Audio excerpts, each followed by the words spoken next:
GeM TV நேயர்களுக்கு அன்பு வணக்கங்களை கூறிக்கொண்டு வழக்கம்போல் விநாயகப் பெருமானை வணங்கி இன்றைய 12 ராசிகளுக்கான பலன்கள். இன்று 7/9/2025 விஸ்வாவசு வருடம் ஆவணி மாதம் 22ஆம் நாள். இன்றைய சூரிய உதயம் காலை 5:58 சூரிய அஸ்தமனம் மாலை 6:16 இன்றைய ஆதிக்க கிரகம் சூரிய பகவான். வழிபட வேண்டிய தெய்வம் சூரிய பகவானை இன்றைய நாளிலே வழிபட வேண்டும். மேலும் இன்றைய நாள் நல்ல பௌர்ணமி தினம். பௌர்ணமி இன்றைய நாளிலே கிரகணம் வருகின்றது. சந்திர கிரகணம் நாள் இன்று இரவு. ஆகவே இந்த நேரத்திலே நிறைய இறை வழிபாடு செய்ய வேண்டும், ஜெபம் செய்ய வேண்டும், முன்னோர்களுக்கு தர்ப்பணம் கொடுக்க வேண்டும். நீர்நிலைகளுக்கு சென்று முன்னோர்களுக்கு தர்ப்பணம் கொடுப்பது மிக மிக சிறந்தது. இன்றைய நல்ல நேரம் காலை 8:30 முதல் 9 வரை, மதியம் 3:15 முதல் 4:15 வரை. இன்றைய ராகு காலம் மாலை 4:30 முதல் 6 வரை, யமகண்டம் மதியம் 12 முதல் 1:30 வரை, குளிகை நேரம் மதியம் 3 முதல் மாலை 4:30 வரை. இன்றைய சுபகோரை குருகோரை நேரம் காலை 11 முதல் 12 வரை. இந்த நேரத்திலே சுபகாரியங்களை தொடங்குவதற்கான பூர்வாங்க வேலைகளை செய்யலாம், குருவை தரிசிக்கலாம், வியாபாரம் தொடங்க நல்ல நேரம். அதேபோல் தீட்சை வாங்குவதற்கு நல்ல நேரம், ஆடை ஆபரணங்கள் வாங்க, திருமாங்கல்யத்துக்கு தங்கம் வாங்க சிறந்த நேரம் இந்த நேரம். இதனை பயன்படுத்தி கொள்ளலாம். கவனமாக இருக்க வேண்டிய கோரை சனி கோரை நேரம் காலை 10 முதல் 11 வரை, மாலை 5 முதல் 6 வரை. இந்த நேரத்திலே எந்த விதமான முக்கியமான முடிவுகளையும் எடுக்கக்கூடாது, கவனமாக இருக்க வேண்டும். மௌனத்தை கடைபிடிக்க வேண்டிய நாள். இந்த நேரத்திலே மௌனத்தை கடைபிடிக்க வேண்டும், முக்கியமான முடிவுகளை எடுக்கக்கூடாது. இன்றைய நட்சத்திரம் இன்றிரவு 11:13 வரை சதயம், அதன் பிறகு பூரட்டாதி நட்சத்திரம். இன்றைய திதி இன்று அதிகாலை 1:48 வரை வளர்பிறை சதுர்தசி, அதன் பிறகு பௌர்ணமி. இன்றைய சந்திராட்டமும் கடகராசிக்கு நாள் முழுவதும் சந்திராட்டமும் இருக்கின்றது. மௌனத்தை கடைபிடிக்க வேண்டும். பூசம் நட்சத்திரக்காரர்கள் இன்றைய நாளிலே கருப்பு நிற ஆடைகளை அணிவதை தவிர்ப்பது நல்லது. நாளை மகாலயபக்ஷ புண்ணிய காலம் ஆரம்பிக்கின்றது, துவங்குகின்றது. நாளை முதல் 14 நாட்கள் மகாலய புண்ணிய காலம். இந்த நாளிலே நாம் ஏற்கனவே தனியாகவே வீடியோ போட்டிருக்கின்றோம்.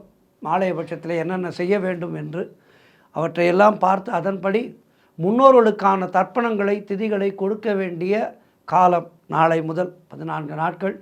இந்த நாட்களிலே முன்னோர்களுக்கான தர்ப்பணங்களை சரியாக முறையாக செய்து வாழ்விலே எல்லா வளமும் பெற வேண்டும்.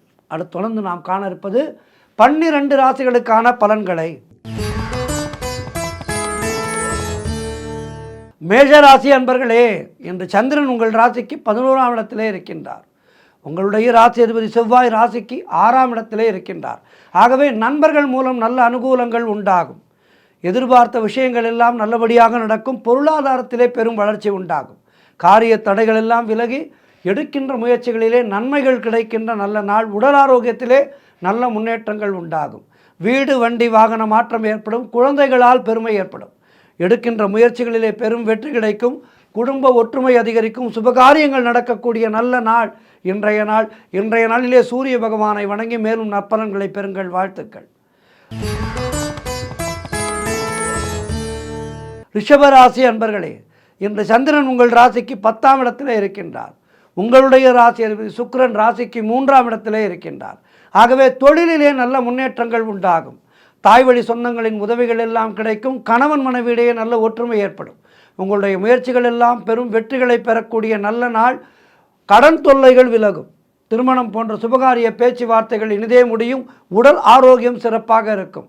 வீடு கட்டுவதற்கான முயற்சிகளிலே பெரும் வெற்றி கிடைக்கும். பொருளாதாரம் திருப்திகரமாக இருக்கும். காரிய அனுகூலங்கள் உண்டாகும். உத்தியோக வகையிலே நல்ல மாற்றங்கள் ஏற்படும். சிறப்பான நாள் இது. சூரிய பகவானை வணங்குங்கள். வாழ்த்துக்கள்.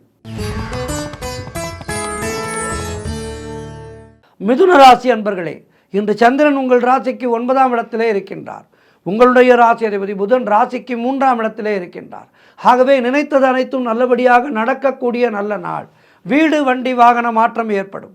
குலதெய்வ வழிபாடு வெற்றியை தரும். அலுவலகத்திலே வேலை பார்ப்பவர்களுக்கு புதிய முயற்சிகள், புதிய வாய்ப்புகள் வெற்றியை தரும். உங்களுடைய தொழில் தொடங்கும் முயற்சிகள் எல்லாம் பெரும் வெற்றி பெறும். காரிய தடைகள் விலகும். அலுவலகத்திலே பதவி உயர்வு, சம்பள உயர்வு போன்றவை சந்தோஷத்தை தரும். குழந்தை பாக்கியத்திற்காக காத்திருக்கின்ற தம்பதிகளுக்கு சந்தான பிராப்தி உண்டாகும். சுபகாரியங்கள் கைகூடி வருகின்ற நல்ல நாள். நண்பர்கள், உறவினர்கள் மூலம் நல்ல ஆதாயங்கள் உண்டாகும். சூரிய பகவானை வணங்குங்கள், மேலும் நற்பலன்களை பெறுங்கள். வாழ்த்துக்கள். கடகராசி அன்பர்களே, இன்று சந்திரன் உங்கள் ராசிக்கு 8ஆம் இடத்திலே இருக்கின்றார். இன்று நாள் முழுவதும் சந்திராட்டமும் இருக்கின்றது. மௌனத்தை கடைபிடிக்க வேண்டும். மனக்குழப்பமும் பதற்றமும் இருக்கக்கூடிய நாள். வேலை மாற்றம் ஒரு சிலருக்கு ஏற்படும். கூட்டு தொழிலிலே புதிய முதலீடுகளை தவிர்க்க வேண்டும். கடன் பிரச்சனைகள் அதிகமாக இருக்கும். ஆகவே கவனமாக இருங்கள். உடல் ஆரோக்கியத்திலே எச்சரிக்கையாக இருக்க வேண்டும். குலதெய்வ வழிபாடு மன அமைதியை தரும். கோபத்தை குறைத்து கொள்ள வேண்டிய நாள். கடன் வாங்காதீர்கள், கடன் கொடுக்காதீர்கள். இன்றைய நாளிலே என்ன செய்ய வேண்டும்? சூரிய பகவானை வணங்க வேண்டும். ஆதித்ய ஹிருதயம் படியுங்கள், கேளுங்கள். மாலையிலே பிரத்திங்கிரா பூஜையிலே கலந்து கொள்ளுங்கள். வாழ்த்துக்கள். சிம்மராசி அன்பர்களே, இன்று சந்திரன் உங்கள் ராசிக்கு 7ஆம் இடத்திலே இருக்கின்றார். உங்களுடைய ராசி அதிபதி சூரியன் ராசியிலேயே இருக்கின்றார். ஆகவே திருமணத்துக்காக காத்திருக்கின்ற வரன்களுக்கு திருமணம் நிச்சயமாகும். பழைய பாக்கிகள் வசூலாகின்ற நாள். காரிய வெற்றிகள் உண்டாகும். பூர்வீக சொத்திலே இருந்து வந்த பிரச்சனைகள் எல்லாம் விலகும். கூட்டு தொழிலிலே லாபங்கள் உண்டாகின்ற நாள். உறவினர்களோடு இருந்து வந்த மன வருத்தங்கள் எல்லாம் தீரும். அலுவலகத்திலே இருந்து வந்த நெருக்கடிகள் குறையும். கடன் பிரச்சனைகள் தீரும். புதிய முயற்சிகள் வெற்றியை பெறும். பொருளாதாரம் திருப்திகரமாக இருக்கும். பிள்ளைகளால் பெருமை ஏற்படும். வாழ்க்கை துணையால் மகிழ்ச்சி உண்டாகும். நண்பர்கள் மூலம் அனுகூலங்கள் உண்டாகும். வீடு, வண்டி, வாகன மாற்றங்கள் உண்டாகும். சிறப்பான நாள் இது. இன்றைய நாளிலே சூரிய பகவானை வணங்கி மேலும் நற்பலன்களை பெறுங்கள். வாழ்த்துக்கள். கன்னிராசி அன்பர்களே, இன்று சந்திரன் உங்கள் ராசிக்கு 6ஆம் இடத்திலே இருக்கின்றார். உங்களுடைய ராசி அதிபதி புதன் ராசிக்கு 12ஆம் இடத்திலே இருக்கின்றார். ஆகவே வேலை மாற்றம் ஒரு சிலருக்கு உண்டாகும். பொருளாதாரம் திருப்திகரமாக இருக்கும். உடல் ஆரோக்கியத்திலே கவனம் தேவை. தேவையில்லாமல் மற்றவர்களுடைய விஷயங்களிலே தலையிடக்கூடாது. மேலதிகாரிகளால் ஒரு சிலருக்கு நெருக்கடிகள் உண்டாகலாம். குலதெய்வ வழிபாடு வெற்றியை தரும். வீண் வாக்குவாதங்களை எல்லாம் தவிர்க்க வேண்டிய நாள். பொருளாதாரம் நெருக்கடியாக இருக்கும். உத்தியோக உயர்வும் பணியிட மாற்றமும் கிடைக்கும். வேலை தேடி கொண்டிருப்பவர்களுக்கு நல்ல வேலை கிடைக்கும். புதிதாய் கடன் வாங்கக்கூடாது, கடன் கொடுக்கக்கூடாது. கணவன் மனைவிக்குள் சண்டை சச்சரவுகள் ஏற்பட்டு விலகும். ஆக இன்றைய நாள் என்பது மிக கவனமாக இருக்க வேண்டிய நாள். இன்றைய நாளிலே சூரிய வழிபாடு செய்து மேலும் நற்பலன்களை பெறுங்கள். வாழ்த்துக்கள். துலாம் ராசி அன்பர்களே, இன்று சந்திரன் உங்கள் ராசிக்கு 5ஆம் இடத்திலே இருக்கின்றார். உங்களுடைய ராசி அதிபதி சுக்கிரன் ராசிக்கு 10ஆம் இடத்திலே இருக்கின்றார். ஆகவே குழந்தை பாக்கியத்திற்காக காத்திருக்கின்ற தம்பதிகளுக்கு சந்தான பிராப்தி உண்டாகும். உறவினர்களோடு இருந்து வந்த மன வருத்தங்கள் எல்லாம் தீரும். வேலையிலே எதிர்பார்த்த இடமாற்றங்கள் கிடைக்கும். முன்னோர்களுடைய சொத்திலே இருந்து உங்களுக்கு வரவேண்டிய பங்கு கைக்கு வரும். பிள்ளைகளால் பெருமை ஏற்படும். வெளியூர் பிரயாணங்கள் வெற்றியை தரும். லாபத்தை தரும். உடல் ஆரோக்கியம் திருப்திகரமாக இருக்கும். தொழில் மற்றும் வியாபாரத்திலே சிறப்பான முன்னேற்றம் ஏற்படும். காரிய தடைகள் எல்லாம் ஏற்பட்டு விலகுகின்ற நாள். எல்லா விதத்திலும் வெற்றிகள் தேடி வருகின்ற நல்ல நாளாக இருக்கின்றது. சூரிய பகவானை வணங்குங்கள். வாழ்த்துக்கள். விருச்சிக ராசி அன்பர்களே, இன்று சந்திரன் உங்கள் ராசிக்கு 4ஆம் இடத்திலே இருக்கின்றார். உங்களுடைய ராசி அதிபதி செவ்வாய் ராசிக்கு 11ஆம் இடத்திலே இருக்கின்றார். ஆகவே வீடு, வண்டி, வாகன மாற்றம் ஏற்படும். நீங்கள் நினைத்ததெல்லாம் நடக்கக்கூடிய நல்ல நாளாக இருக்கின்றது. உத்தியோகத்திலே இருப்பவர்களுக்கு சம்பள உயர்வும் பதவி உயர்வும் கிடைக்கும். திருமண பேச்சுவார்த்தைகள் சுபமாக முடியும். நண்பர்கள், உறவினர்களால் நல்ல ஆதாயங்கள் உண்டாகும். தாய் வழி சொத்துக்கள் கைக்கு வரும். உங்களுடைய முயற்சிகள் எல்லாம் பெரும் வெற்றி பெறும். குழந்தை பாக்கியத்திற்காக காத்திருக்கின்ற தம்பதிகளுக்கு சந்தான பிராப்தி உண்டாகும். குலதெய்வ வழிபாடு அனுகூலத்தை தரும். தொழிலிலே நல்ல வளர்ச்சிகள் உண்டாகும். கணவன் மனைவியிடையே நல்ல ஒற்றுமை ஏற்படும். மொத்தத்தில் எல்லா வகையிலும் சிறப்புகள் சேர்கின்ற அற்புதமான நாள். இன்றைய நாளிலே சூரிய பகவானை வணங்கி மேலும் நற்பலன்களை காணுங்கள். வாழ்த்துக்கள். தனுசு ராசி அன்பர்களே, இன்று சந்திரன் உங்கள் ராசிக்கு 3ஆம் இடத்திலே இருக்கின்றார். உங்களுடைய ராசி அதிபதி குரு ராசிக்கு 7ஆம் இடத்திலே இருக்கின்றார். ஆகவே உங்களுடைய முயற்சிகள் எல்லாம் கைகூடி வரும். வேலை தேடிக்கொண்டிருப்பவர்களுக்கு நல்ல வேலை கிடைக்கும். கணவன் மனைவியிடையே நல்ல ஒற்றுமை ஏற்படும். தொழில் மற்றும் வியாபாரத்திலே நல்ல லாபங்கள் உண்டாகும். நீண்ட நாட்களாக எதிர்பார்த்த காரியம் ஒன்று இன்று நல்லபடியாக நடக்கும். கடன் பிரச்சனைகள் தீரும். பொருள் வரவும் தனலாபமும் அதிகரிக்கின்ற நாள். திடீர் அதிர்ஷ்டங்கள் சிலருக்கு தேடி வரும். தந்தை உறவு வழியிலே அனுகூலங்கள் உண்டாகும். தொழில் மற்றும் வியாபாரத்திலே சிறப்பான வளர்ச்சி உண்டாகும். திருமணம் போன்ற சுபகாரிய பேச்சுவார்த்தைகள் இனிதே முடியும். உடல் ஆரோக்கியத்திலே நல்ல முன்னேற்றங்கள் உண்டாகும். நண்பர்கள் மூலம் எதிர்பார்த்த உதவிகள் கிடைக்கும். வேலையிலிருந்து வந்த பிரச்சனைகள் எல்லாம் சரியாகும். சூரிய பகவானை வணங்குங்கள். வாழ்த்துக்கள். மகர ராசி அன்பர்களே, இன்று சந்திரன் உங்கள் ராசிக்கு 2ஆம் இடத்திலே இருக்கின்றார். உங்களுடைய ராசி அதிபதி சனி ராசிக்கு 2ஆம் இடத்திலே இருக்கின்றார். ஆகவே திருமணத்துக்கு காத்திருக்கின்ற வரன்களுக்கு திருமணம் நிச்சயமாகும். உறவினர்களோடு வந்த மனவர்த்தங்கள் எல்லாம் தீரும். தொழில் மற்றும் வியாபாரத்திலே சிறப்பான முன்னேற்றம் உண்டாகும். அலுவலகத்திலிருந்து வந்த நெருக்கடிகள் குறையும். வேலை தேடிக்கொண்டிருப்பவர்களுக்கு நல்ல வேலை கிடைக்கும். பொருளாதாரம் திருப்திகரமாக இருக்கும். பிள்ளைகளால் பெருமை ஏற்படும். வாழ்க்கை துணையால் மகிழ்ச்சி உண்டாகும். பழைய பாக்கிகள் வசூலாகின்ற நாள். காரிய வெற்றிகள் உண்டாகும்.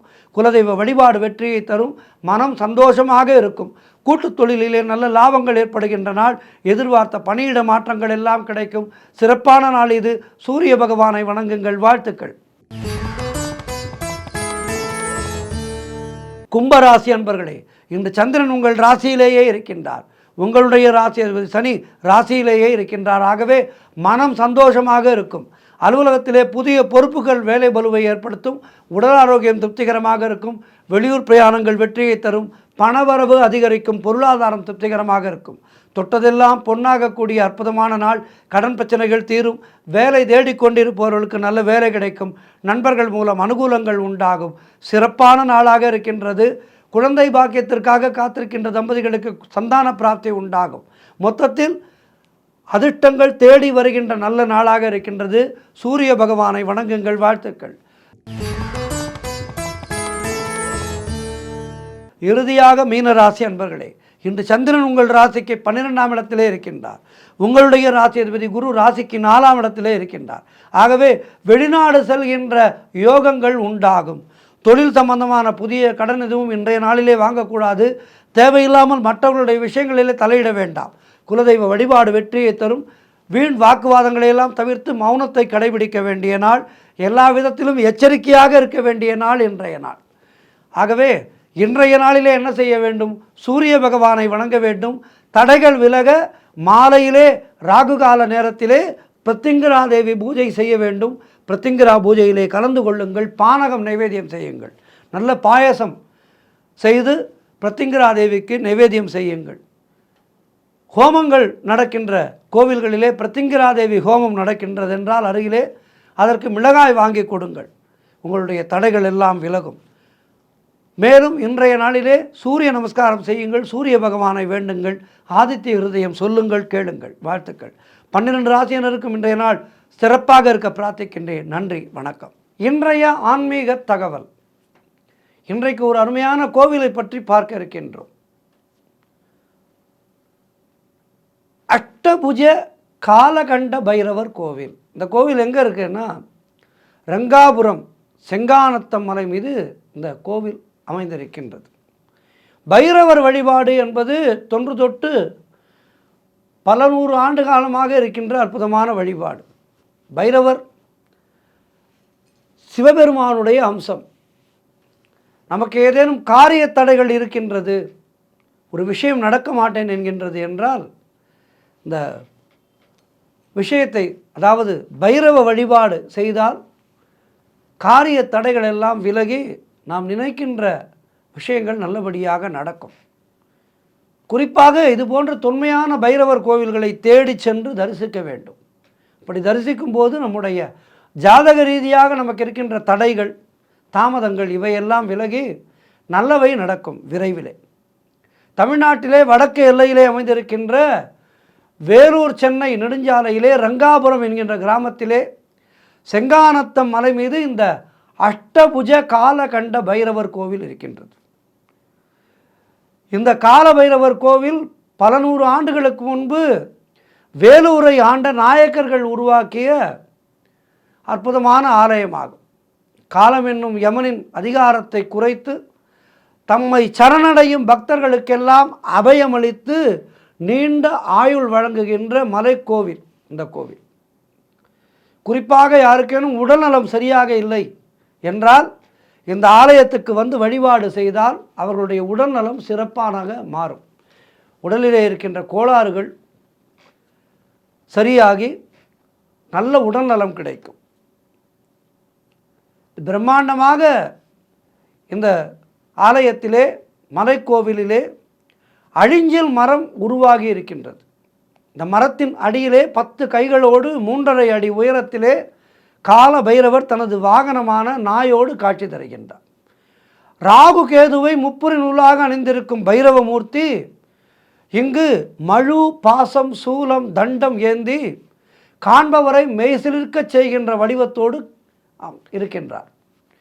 இயற்கை எழில்மிக்க இந்த கால பைரவர் கோவில், இந்த கோவிலிலே மணி அடித்ததும் எங்கிருந்தோ ஓடி வருகின்ற நாய்கள் சுவாமியின் அருகில் நின்று வானத்தை நோக்கி குறைப்பதை சப்தமிடுவதை காணலாம்.